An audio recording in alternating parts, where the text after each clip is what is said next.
There have been extrapolations from rodent studies on very deep mechanisms of how protein can potentially activate certain pathways that reduce lifespan. We've studied just godless numbers of people at this point, studied a lot about their protein intakes and their lifestyles, and are now having really, really good data because some of these folks are quite old and starting to croak, unfortunately, of like, well, are the people that have eaten the most protein over the lifespans dying the soonest? Hey folks, Dr. Mike here for the RP Strength YouTube channel where you go to look at RP strengths and YouTube or something. Anyway, is too much protein killing you? Yes, stop eating protein now and start throwing it up if you had it just recently. No, hold on. I'm reading the slides wrong. It looks like there is a contention that I thought was already dead, but it's not. And not even close. So the contention is that protein could be bad for you, and a lot of people still believe it. To put it more formally, according to some researchers, even, not just lay people, over the years, protein that is high in your diet, in high amounts, consistently especially, might be destroying your kidneys, might be leaching away calcium from your bones and making your bones more brittle. It might be increasing diabetes risk.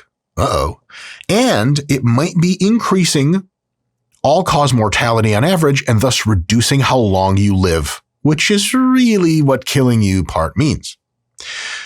And the thing is that we've heard this stuff for years. An article here or there, a news story here or there, a high school nurse's claim about, you shouldn't be eating too much protein. High school nurses, you guys are great, but some of you have not updated your insight on protein and creatine and a few other things in a long time. And I don't mean to zoom in on school nurses just as an interesting example, kind of to illustrate it's kind of all around. And definitely people's parents and all that stuff, and even your doctor might think these things.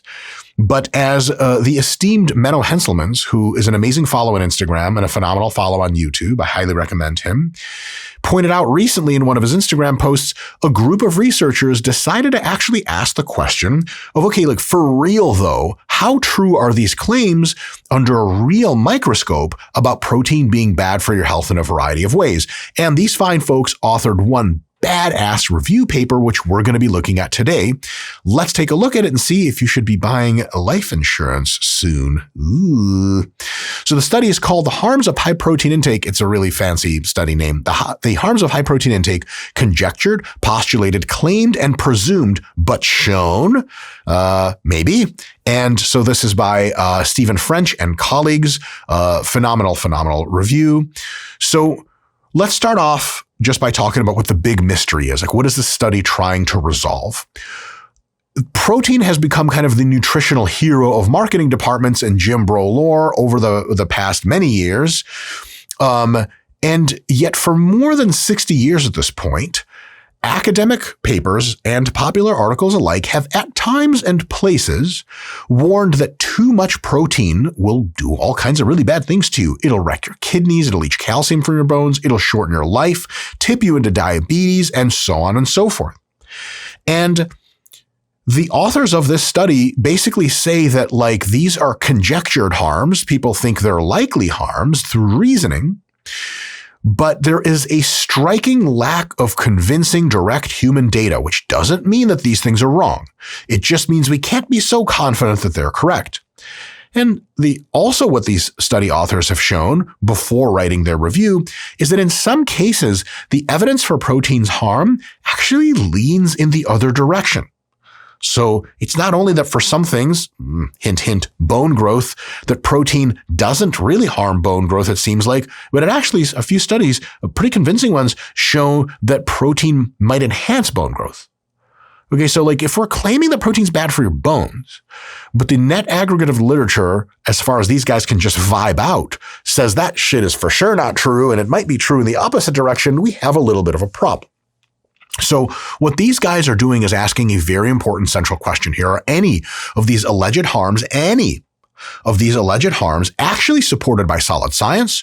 Or are we kind of like shadow boxing with urban legends here and there's actually nothing real here and we're just BSing ourselves, which I might add does happen all the time. It happens all the time. Do you guys remember Scott, you remember 5G? It was supposed to like do bad things to you. Yeah, like kill your brain cells or Yep. whatever. And it turns out like all of the evidence over the entire course of studying electromagnetic wave interactions with the human brain at those distances show that absolutely nothing happens. And we were like, so why did we bother with the 5G at all? This is super ubiquitous. A lot of people think stuff is harmful when it's not. And a lot of people think stuff is not harmful when it totally is. Cue drinking all the way up until a few years ago when people really started saying, it seems like it's pretty bad. So in other words, if you zoom out from single mechanistic studies that say, ooh, this mechanism could, in theory, in a big actual person over the course of their life, hurt them, and honestly cherry-picked anecdotes as well, do real-world data show that high protein intakes are dangerous in healthy people, because sometimes folks are like, well, kidney disease, you can't have too much protein. They're like, okay. But you told your 15-year-old kid that wanted a mass gaining powder in your doctor's office last appointment that he shouldn't be having too much protein because it's bad for your kidneys. Okay. Does that kid have kidney disease? The doctor's like, well, no. All right. So when we zoom out, what is the deal with protein? Let's take a look at how these folks went about studying this, because boy, oh boy, did they get into it. They looked across more than 60 years of scientific published literature. That's a lot. That's highly unusual. And all this literature was in high protein diets in adults. Very specific. And it is what's called a narrative review. So they collected a bunch of data and they did a lot of inference about it. And then they kind of draw a conclusion. It's not based on quantitative analysis, which is a downside because quantitative analysis can be more rigorous, but is also an upside because sometimes quantitative analysis can show you things in aggregate that aren't even really true individually or shouldn't be assumed from the data. But the math stops mathing super well, and then you end up with wacky results. So narrative review at least is a review that can do first and can really, really instruct if further quantitative reviews like meta-analyses and comprehensive literature reviews can be more effectual if you even need to answer the question still. Because sometimes narrative reviews, like you read like 18 studies and 16 of them say this thing works this way and 2 of them are like, we're not sure. You don't really have to do a comprehensive lit review to be like, this thing probably works like this, man. It's not rocket science. Now, some things, they're more nuanced and more controversial, then you need more of a fine-tooth comb. And what they did was they basically first took a look through all this research and they identified the most frequently cited harm domains like bones and kidney disease and so on and so forth. They took all of the evidence and they rated it on its strength and consistency. Like, how strong is the evidence that your kidneys get hurt by a lot of protein consumption? And is it consistent? Like, does it keep coming up? Or is it like, well, one study back in 92 found it and no one's been able to replicate it, even though the 92 study was really, really strong. And then they highlighted common design flaws, and there were many. Some of them include very short trials, so you really can't even understand what's going on yet. The experiment was way too short to conclude much. Confounding, like sometimes people will say, oh, protein causes weight gain and fat gain. And you're like, well, isn't that just because people who eat more calories than they should also tend to eat more protein? And that actually is the answer. So the calories confound the protein situation. There's a reverse causality where you think something is, the protein is causing some kind of like malfunction, but it turns out the malfunction is actually causing an aggregate series of effects that end up being like, oh, these people also, because of that, tend to eat more food. Like the dysregulation of appetite due to obesity causes people to eat more of everything, and then they eat more protein. And so you say, oh, protein causes obesity. Like, no. Obesity causes you to eat more protein. Like, really? I've never heard that. Like, well, yeah. Scott, have you ever seen people who are obese be like, hey, I'm overweight and I'm eating way too many calories, but I got to cut this protein down. That's ridiculous. They, if anything, would eat more protein because they're like, well, isn't that like healthier? Like, yeah, than what you're eating, but at a hypercaloric diet, you still get super unhealthy. So the reverse causality is something really, really have to be careful about. And kind of egregious animal to human leaps, sometimes cell to human leaps. They'll say, okay, in this one pathway, we found that excessive amounts of protein can cause this one pathway to act in a way that if it happened in every cell of the human body for 70 years, it would reduce your lifespan. Like, okay, so how do you guys know that? Like, well, we studied like some yeast cells. Like, okay. So don't eat too much protein because it's going to kill you. Like, whoa, hold on a second. Does that scale to humans? We looked into it. It doesn't, by the way. And sometimes they just don't put that part down. And so there are these massive animal or cell or like tabletop science experiment leaps to, oh, in actual humans, it's cool to make leaps like that as conjecture. But sometimes when your conjecture is tested, as in this article, it doesn't come up to muster. And so the health outcomes they tended to scrutinize here were things like kidney function, bone density, osteoporosis risk, type 2 diabetes, metabolic markers of just metabolic health overall, and then broad longevity indicators like all-cause mortality and lifespan proxies. Like if you have high blood pressure, you're probably not going to live as long, so they test things like that, so on and so forth. And there are, I would say, 4 key insights that we can get from what these researchers found, and they're a very big deal. Get ready. Here's the meat and potatoes, folks. In kidney stuff, in healthy people, glomerular filtration rates rise transiently with more protein. So they go up as you have more protein. You have less protein, they go back down. This is a totally normal adaptive response. There's actually no way for this not to occur, because if you put more amino acid byproduct digestion throughput through kidneys, they have to work harder. What the hell do you think that they're doing? But long-term decline in renal function is not demonstrated in any of these studies remotely convincingly. Some of this research is 60 years old. If protein was hurting people's kidneys, we'd probably know about it by now. And it looks like it just seemingly doesn't do that, which is a very, very interesting, good piece of news. Next, number 2, bone stuff. The popular idea of that, proteins are composed of amino acids, so they're net acidic. And they said, okay, increase in acidification, we know in some situations and contexts can lead to bone loss, which is true. But that story goes on to say, okay, it's amino acids, like, okay, acid, okay, bone loss. Okay, so protein causes bone loss, which I think you might have heard before. I've certainly heard before. The first time I heard about it, Scott, I was like out of thin air. I was like, what? And they're like, yeah, isn't it bad for your bones? And I was just like, like when you think you're an expert and someone gives you like, an accusation or a hypothesis that you didn't even plan for, you were like, yeah, that's a thing I should be caring about? Like, it's someone's like, you're eating cherries and they're like, whoa, you're going to go blind. You're like, I am? Like, oh, like cherries make you go blind. They have some chemical. You're like, I didn't know that was an accusation. I guess that's a thing. And so that story ignores the fact that your everything that you eat gets buffered by the gut. And it turns out that the amino acids are, surprise, anabolic and help the osteoblasts, which are the cells that grow bone, actually do a better job and grow themselves and thus grow more bone. And long-term epidemiologic data on hundreds of thousands of people over decades and decades shows neutral or even positive associations of protein intake with bone mineral density. So that means you can forget about protein for the time being. As a scientist, you have to say, maybe we'll find something different later on down the line. There's a very good chance that protein does not hurt your kidneys. There's a very good chance it does not hurt your bones. With me so far. Okay. What about diabetes and metabolic risk? Like, I thought protein was healthy. What the hell is this? Observational links between total protein and diabetes, which there are absolutely links, correlation.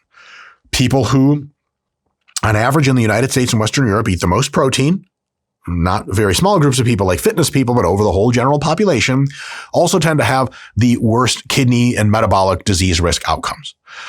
And when you look at those links, they actually disappear or reverse when 2 things are controlled for. One, adiposity.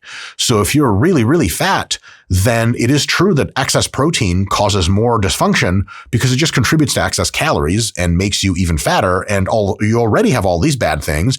And because you weigh 300 pounds, you have a higher appetite. You eat more of everything. You eat more protein. So you go, wait. So these guys eat more protein and they have worse kidneys. But the same exact relationship is seen with Diet Coke. Scott, have you ever seen that diet soda and obesity direct correlation? Of course. Yeah. Like they'll say, oh, diet soda, the people who drink diet soda are the fattest. Like, yeah, that's why they're drinking diet soda, because they're fat. They won't want to be fat anymore.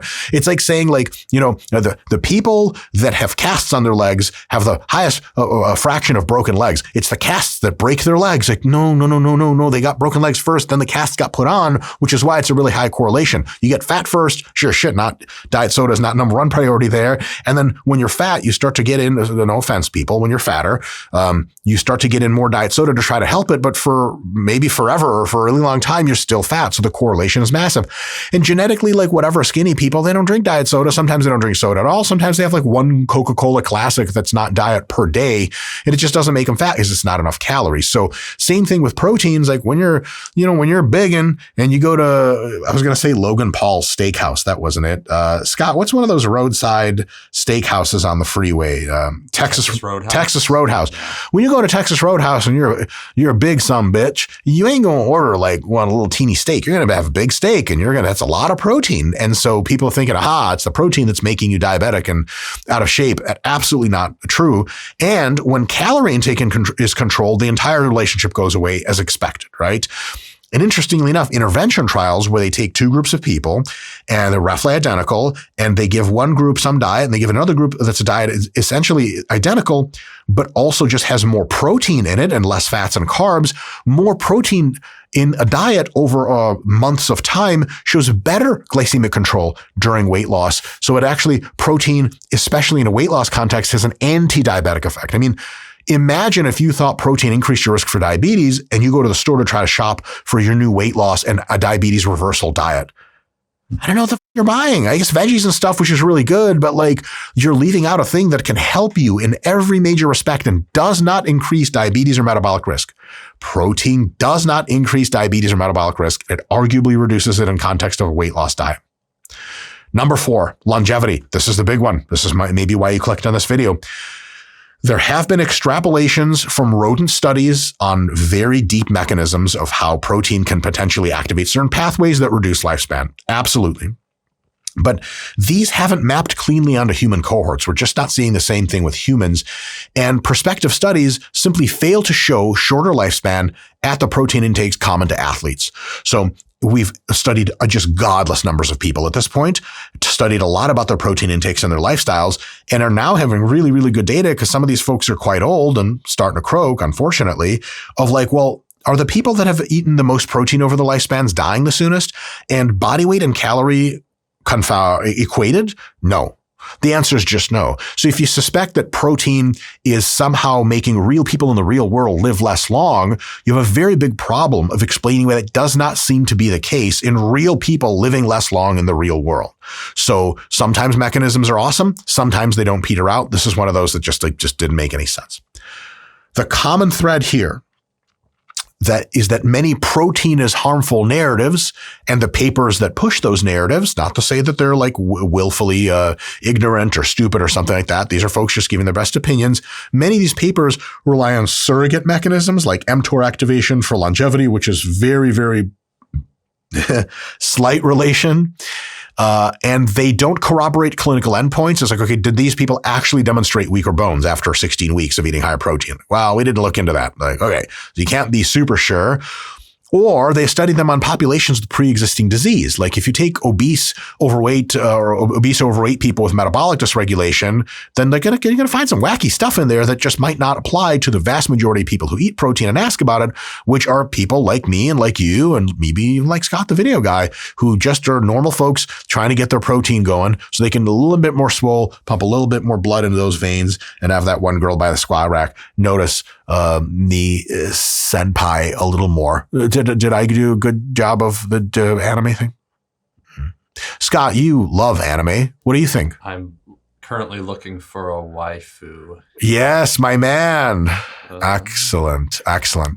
And so the authors actually described the evidential stack of protein harms as wanting. And that's science speak for being a little curt and having a few lulls at a few people's expense. So what does this mean for me, you, everyone, protein-loving fitness people and lifters the world over?